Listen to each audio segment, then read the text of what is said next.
యేసుక్రీస్తునాథుని యందు మికిలి ప్రియ సహోదరి సహోదరులారా, జీవస్వరం అనుదిన దైవవాక్య పరిచర్లోనికి మీకందరికీ స్వాగతం, సుస్వాగతం.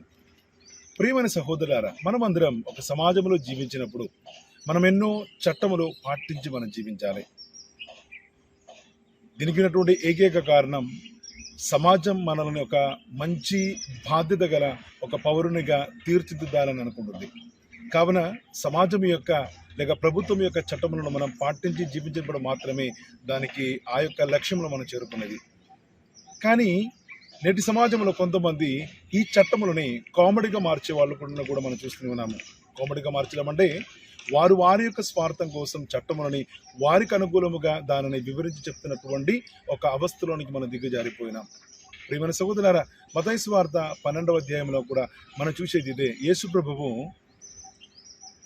ఫరిసేయుల యొక్క ఈ మనస్తత్వం లేక ఈ వైఖరిని యేసుప్రభు ఖండిస్తున్నట్టు మనం చూస్తూనే ఉన్నాము.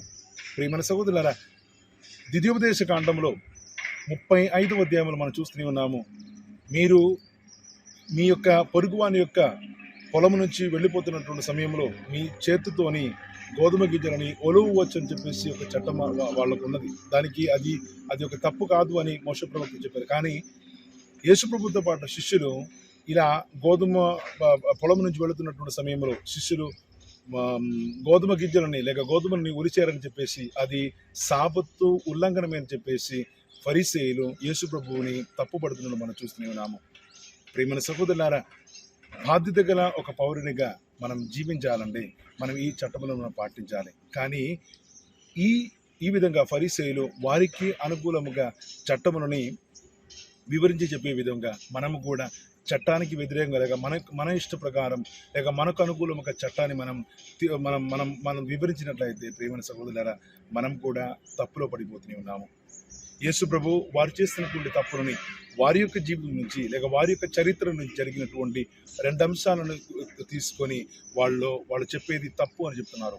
దావీదు ఆయన యొక్క అనుచరులు సౌలు నుంచి పారిపోతున్నటువంటి సమయంలో దేవాలయంలోకి వెళ్ళి అక్కడ నైవేద్యపు రొట్టె మాత్రమే, అది కూడా అర్చకులకు మాత్రం తినడానికి ఉన్నటువంటి నైవేద్యపు రొట్టెని తినినటువంటి ఆ సంఘటనని గుర్తు చేస్తూ వీళ్ళు చేసినటువంటి పని తప్పు కాదు అని అంటున్నారు.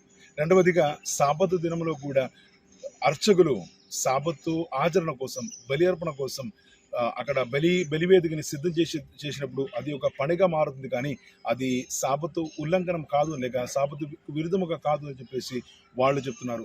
ఈ 2 సంఘటనలు చూసుకొని యేసు ప్రభువు వారి యొక్క వైఖరిని ఖండిస్తున్నారు. ప్రియమైన సహోదరులారా, చట్టం మనకి ఇచ్చినది, ఆ చట్టాన్ని మనం పాటించి జీవించడానికి. అయినప్పటికీ కూడా ఆ చట్టం వెనక్కున్నటువంటి కనికరాన్ని కూడా మనం చూడాలని యేసు ప్రభు మనకు నేర్పిస్తున్నారు. అందుకే యేసు ప్రభు అంటున్నారు, నేను కోరినది బలిని కాదు కనికరమే అని. ప్రియులారా, మనమందరం బాధ్యత గల పౌరునిగా జీవించినప్పుడు, మన యొక్క చట్టాలను పాటిస్తూ మనం జీవించినప్పుడు ఆ చట్టం వెనుకున్నటువంటి ఈ మనస్తత్వాన్ని అనగా కనికరాన్ని మనం మర్చిపోకుండా బాధ్యత గల పౌరునిగా జీవించడానికి మనం ప్రయత్నం చేసుకుందాం. దేవుడు మనందరినీ ధారాళముగా దీవించిన గాక, ఇప్పుడును ఎప్పుడును ఎల్లప్పుడూ ఆమేన్.